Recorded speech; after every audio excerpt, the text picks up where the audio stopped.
मैं वाहिद आदमी हूं इस सदन में जिसमें वन मैन कमेटी आपके द्वारा बनाई गई सरकार के, और मैं उसमें पेश हुआ 123 प्रॉपर्टी में। जस्टिस आर्यन ने जो रिपोर्ट पेश की, आज तक वक्फ बोर्ड को नहीं बताया गया, चूंकि वो आपकी मंशा के खिलाफ थी और गवर्नमेंट की मंशा के मुताबिक नहीं थी।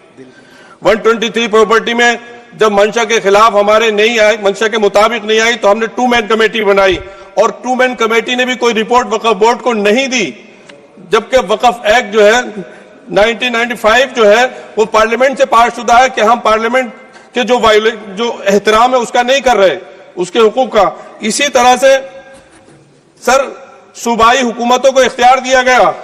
सर हिंदू एंडोमेंट में जो कर्नाटका और तमिलनाडु में है वहां कोई मुस्लिम नहीं हो सकता, और 26 में आर्टिकल 26 का वायोलेशन है। 4 धाम में ये लिखा हुआ वाज़े तौर पर कि सिर्फ हिंदू होगा।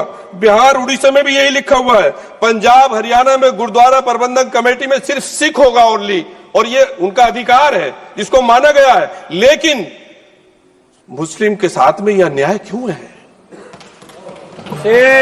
और सुन लीजिए सर मैं आपकी तवज्जो की चाहता हूं, दुनिया का सबसे पहला वक्फ खाने काबा मक्के में है।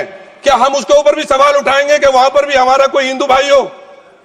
हम अपने वकार को, अपनी इज्जत को, अपने मुल्क की, अपने शान को, अपने संविधान को खुद अपने पैरों तले रौंद रहे हैं। और वक्फ एक मुसलमानों का मजहबी अमल है, एक मजहबी फरीजा है। इससे उनको महरूम कॉन्स्टिट्यूशन के जरिए से भी कोई ताकत नहीं कर सकती। सर ये हम बहुत बड़ी गलती करने जा रहे हैं, जिसका खुमियाजा हमें अभी नहीं सदियों तक हम भुगतते रहेंगे, क्योंकि हम खुद अपने कॉन्स्टिट्यूशन को, संविधान को, उसकी पामाली कर रहे हैं। अगर हमें इस सिलसिले में, मैंने सर पूरा मैंने उसको मध्यम से पढ़ा है, और मैंने पूरी 40 तरामीम जो उसमें गलत है उसको लिखकर जो है वो मैं लेकर आया हूं। सर इसके जरिए से सरकारी अमले को बाज़ाब्ता तौर पर यह हक आखिर तो कलेक्टर को दिया जा रहा है, सर्वे कमिश्नर के इख्तियारात खत्म किए जा रहे हैं। आखिर सर्वे कमिश्नर भी तो गवर्नमेंट ऑफ इंडिया का होता है। सर ऐसे कैसे कर सकते हैं हम? और फिर सर उसमें मेरे मजहब के मुतालिक चीजें हैं, तो वो कैसे कोई दूसरा तय करेगा? क्या कुरान में क्या लिखा है, फिक़ा में क्या लिखा है, इस्लाम में क्या लिखा है, ये आप तय करेंगे या मैं तय करूंगा? सर इससे हम मजहब में दखल अंदाजी कर रहे हैं, इंटरफेरेंस ऑफ द रिलीजन कर रहे हैं। सर इस तरह के कवानीन से मुल्क की शाख को नुकसान पहुंचेगा।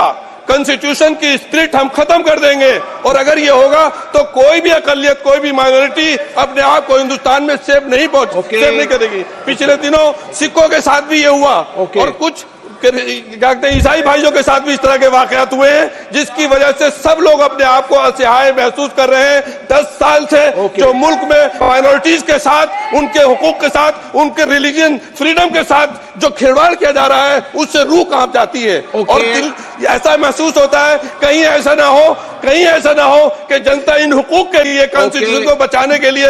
आप दुश्मन है मुसलमानों के, उसका सबूत ये बिल है। गवर्नमेंट कह रहे हैं कि हम महिलाओं को दे रहे हैं। मुझे यकीन है कि आप बिल्किस बानो को और ज़किया जाफरी को मेंबर बनाएंगे, मुझे यकीन है। मैं आपसे जानना चाह रहा हूं सर कि ये जो आप बिल ला रहे हैं, आप देश को बांटने का काम कर रहे हैं, जोड़ने का काम नहीं कर रहे हैं। आप दुश्मन है मुसलमानों के, उसका सबूत ये बिल